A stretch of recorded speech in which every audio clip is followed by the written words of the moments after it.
الرحمن الرحيم نحمده ونصلي على رسوله الكريم والحمد لله رب العالمين. أما بعد فأعوذ بالله من الشيطان الرجيم. بسم الله الرحمن الرحيم. ألا إن أولياء الله لا خوف عليهم ولا هم يحزنون. صدق الله العلي العظيم وبلغنا رسوله النبي الكريم.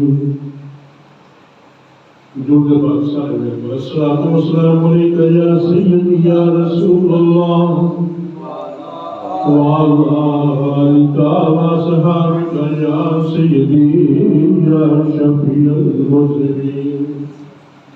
الصلاة والسلام عليك يا سيدي يا كريم الله وعلى آلك وصحبك يا سيدي يا محمد رسول الله صلى الله عليه وسلم. اللہ رب العزت ہم سب پر اپنا کرم اپنا فضل عطا فرمائے، اور اللہ سے التجا ہے کہ ہمیں حق بولنے اور آپ کو حق سننے کے اللہ رب العزت توفیق عطا فرمائے، اور پھر حق پر عمل کی توفیق عطا فرمائے. دعا کلمہ پڑھی گئی، اس کے مطابق اس کا معروف ترجمہ سبھی جانتے ہیں.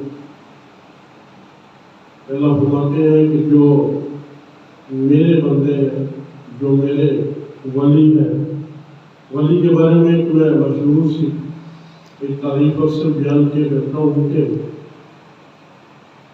ہمارے نزدیک ہر وہ شخص ولی ہے جو ایک عام فہم بندے کی فہم کے مطابق بات کر رہا ہوں کہ ہم یہ سمجھتے ہیں کہ جو تقویٰ پرہیزگاری اختیار کرتا ہے، جو راہ راست پر چلتا ہے، غیبت چغلی سے بچتا ہے، نیک راستہ اپناتا ہے، اپنی خواہشات کو چھوڑ کے شریعت محمدی صلی اللہ علیہ وسلم کے مطابق اپنی خواہشوں کو، اپنے ارادوں کو کر دیتا ہے، وہ ولی ہے. لیکن حقیقت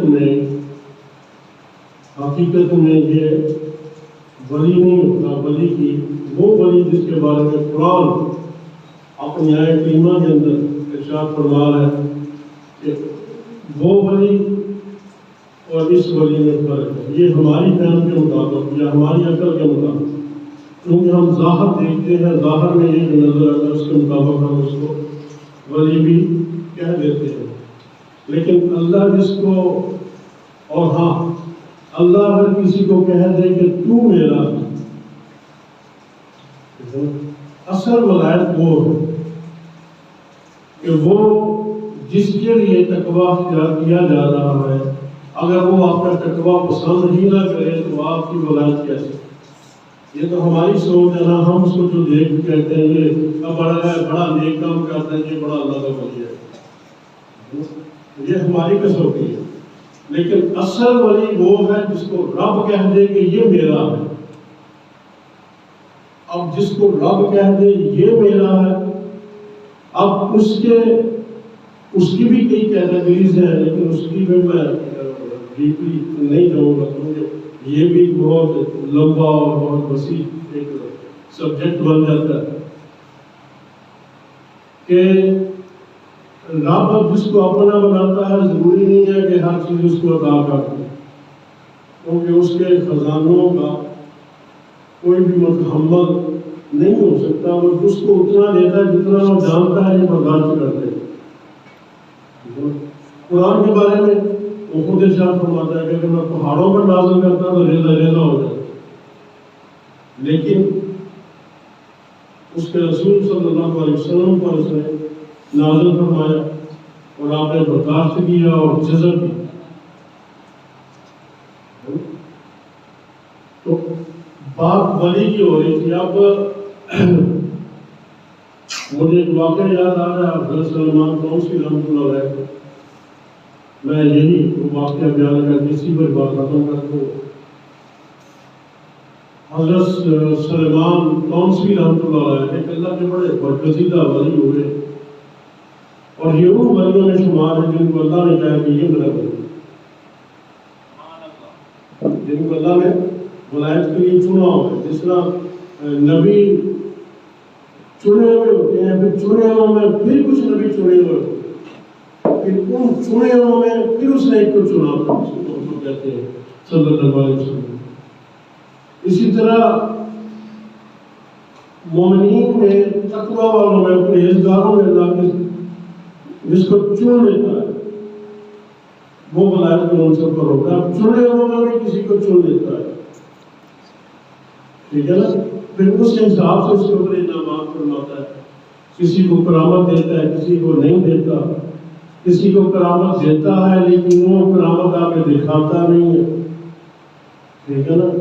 یعنی کوئی صاحب کرامت والی ہوتا ہے، کوئی بغیر کرامت کے والی ہوتا ہے، یہ بھی اس کی آگے قسمیں پڑھی جاتی ہیں، لیکن ہم قسموں کو بھی بیان نہیں کریں گے۔ میں سلیمان قونسی رحمۃ اللہ علیہ بھی ایک وہ ایسے ہی لوگوں میں ہیں جو چھونے میں ہوئے، ان کا ایک واقعہ آتا ہے، ان کا ایک بڑا خاص مریض جس کی بیوی کو کسی جن نے اپنی گرفت میں کر دیا اور بڑے علاج معالجے کرائے گئے لیکن آرام نہ آئے، لیکن بڑے بڑے عاملین کے پاس گئے، بڑے بڑے تقوی والوں کے لوگوں کے پاس بھی گئے لیکن آرام نہ آئے۔ اچھا ایک چیز اور میں عرض کرتا چلوں کہ یہ جناب باز کا علاج کروانے کے لیے بھی مومنین پر حملہ ہوتے ہیں، مقصد ان کا یہ ہوتا ہے کہ یہ کسی نہ کسی طرح کسی صاحب علم کے پاس جائیں، اپنا علاج کروائیں اور اس علاج میں میرا علاج بھی ہو۔ یہ مومن جنات کی بات کر رہا ہوں، شیاطین کی بات نہیں کر رہا، شیاطین تو ہے ہی شر، اللہ اسے ہم سب کو محفوظ رکھے۔ ایسے ایک مومن مسلمان جن کسی مسلمان کی بیٹی پر جس کو سایہ کہتے ہیں یا اس کو اپنی گرفت میں کہہ لیں یا اس طرح کا کوئی معاملہ ہو گیا تو بڑا پریشان، بڑوں کے پاس گیا لیکن علاج نہ ہو سکا،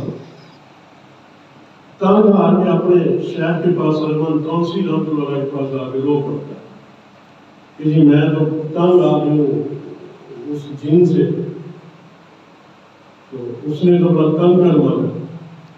حضرت سلیمان قونسی رحمۃ اللہ علیہ اس کی بات سن کے تھوڑی دیر کے لیے، اور یہ پوری محفل میں بات ہو رہی ہے، کوئی اکیلے میں آ کے ملاقات ہو، آپ کی ایک روحانی محفل جمع کرتی تھی، اور روحانی محفلیں آج کی نہیں ہے، آقا علیہ السلام کے دور کی چلی آ رہی ہیں، لیکن اب تو اس میں 2 نمبر لوگ شامل ہو گئے، اس کی وجہ سے 1 نمبر بھی بدنام ہوتے جا رہے ہیں۔ ادروائز یہ روحانی محفلیں اگر بند ہوگی تو سمجھ لو قیامت آ گئی۔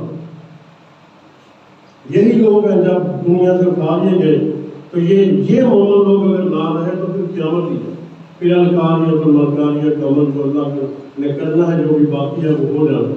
بہرحال سلیمان قونسی کی خدمت میں جب حاضر ہو کر اس نے عرض کی، اور عرض جب کر دی اس نے تو آپ تھوڑی دیر کے لیے خاموشی اختیار کی، دل کی طرف دھیان دے گئے، اور سارے مریدین میں ایسے لوگ بھی ہیں جو آپ کے بڑے معتقد ہیں، اور ایسے لوگ بھی ہیں جو غیر معتقد ہیں، اور ایسے لوگ بھی ہیں جو تنقید کے لیے بیٹھے ہوئے ہیں۔ ایک طبقہ تنقید کا بھی ہوتا ہے اور ہر دور میں ہوتا ہے، آج کل تنقید زیادہ ہے، تو تنقید والے بھی بیٹھے ہوئے سارے آپ دیکھ رہے ہیں کہ لے گئے بابل کو سوال آ گیا تو بابل بندی کی۔ سلیمان قونسی رحمۃ اللہ علیہ نے جب تھوڑی دیر کے بعد اپنا سر مبارک اٹھایا، آنکھیں کھولی، دیکھنے والے دیکھتے آپ کی آنکھوں میں سرخی تھی، چہرے پہ جلال تھا، اور غصے سے فرماتے ہیں آپ بدبخت، تو جہاں بھی ہے حاضر ہو۔ بس اتنے الفاظ کہے تھے۔ اب کچھ لوگوں کے دل میں یہ بھی خیال آیا کہ اب وہ تو کسی شکل میں حاضر ہو گئے، اب وہ کیسے حاضر ہوگا؟ وجود تو اس کا ایسا ہے، ایسا لطیف رب نے بنایا کہ آنکھوں سے اوجھل ہوتا ہے، اب وہ کیسے حاضر ہوگا؟ تھوڑی سی دیر گزری، لوگوں نے دیکھا کہ ان کے قریب سے جس طرح تیز ہوا کا جھونکا یا آندھی کا جھونکا گزرتا ہے، اس طرح سے ایک جھونکا گزرا، اور ایک انسانی آواز میں آواز آتی ہے لبیک یا سلیمان قونسی ناظر،